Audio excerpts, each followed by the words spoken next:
अभी पूरे विश्व में विप्लव मचा हुआ है, कहीं अग्नि प्रलय, कहीं जल प्रलय, और ये निरंतर बढ़ता ही चला जा रहा है। अभी देखो महाराज जी, कितनी विचित्र बात है।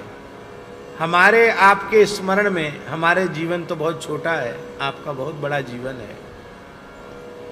आपके जीवन में श्राद्ध पक्ष में पूर्णिमा जब पितरों का आवाहन हो उस दिन भी ग्रहण लग गया हो, और जिस दिन पितृ विसर्जनी अमावस्या उस दिन भी ग्रहण लग जाए, ऐसे 15 दिन के अंतराल में 2 ग्रहण एक ही महीना में एक ही पक्ष में आपने देखे?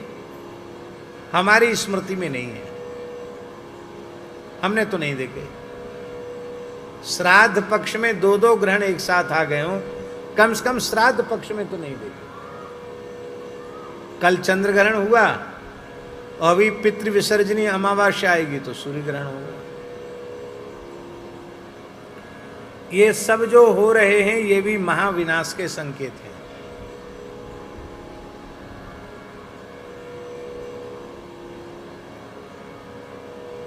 सब कह रहे हैं तैयारी करो, कोई कहता सोना खरीद के रख लो।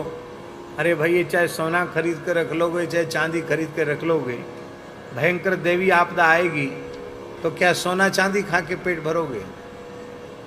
महाराज जी, जल के बिना खेती नहीं होती है। लाखों हेक्टेयर भूमि जलमग्न हो गई, लहलहाते खेत धान के सब, वहां कमर कमर भर पानी हो गया, खेत भी खराब हो गए, वहां धार चल रही है पानी की। अभी वृंदावन की ये हालत है।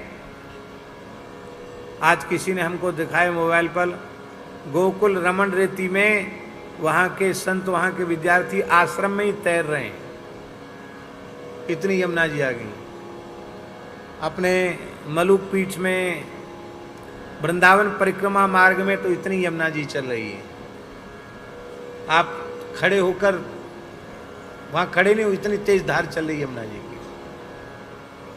हमारी जो पुरानी गौशाला है उसमें कम से कम 10 फीट पानी है यमुना जी।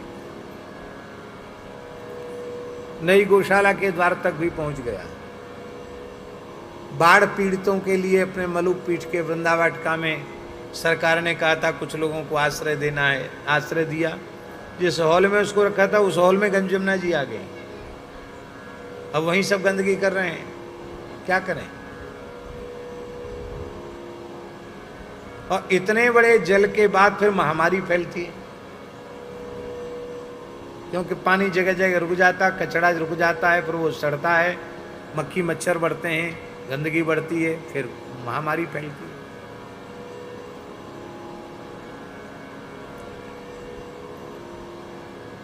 यह सब जो भयंकर उत्पात हो रहे हैं, दैवी उत्पात, और पूरा विश्व, ये तो कब लड़ झगड़ कर आपस में मर मिटेंगे कोई ठिकाना नहीं है। ऐसी हालत पूरे संसार की बनी हुई है। ये सब है गो हत्या का भयंकर परिणाम। इसलिए गाय की रक्षा संपूर्ण धरती की रक्षा है, संपूर्ण प्रकृति और पर्यावरण की सुरक्षा है, और गाय का वध पूरी पृथ्वी की हत्या है।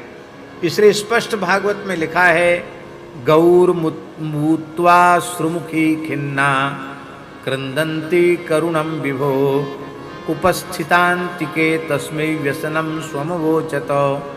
उसमें पृथ्वी ने गाय का रूप धारण कर रखा था, अपने नेत्रों से आंसू बहाते हुए, और वह पृथ्वी देवी करुण स्वर से रभा रही थी।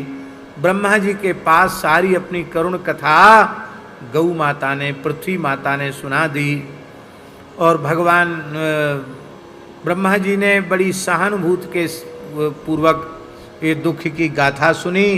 शंकर जी और इंद्रादि देवताओं के साथ भगवान क्षीर सागर के तट पर गए, और वहाँ भगवान के देवताओं के आराध्य देव जो भगवान श्री हरि हैं, जो संपूर्ण जगत के एकमात्र आश्रय हैं, उन भगवान की स्तुति ब्रह्मादि देवताओं ने पुरुषम पुरुष सूक्तेन उपतस्थे समाहिता, पुरुष सूक्त से भगवान की स्तुति की।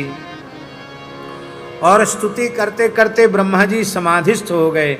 समाधि में ब्रह्मा जी ने आकाशवाणी सुनी। गिरं समाधौ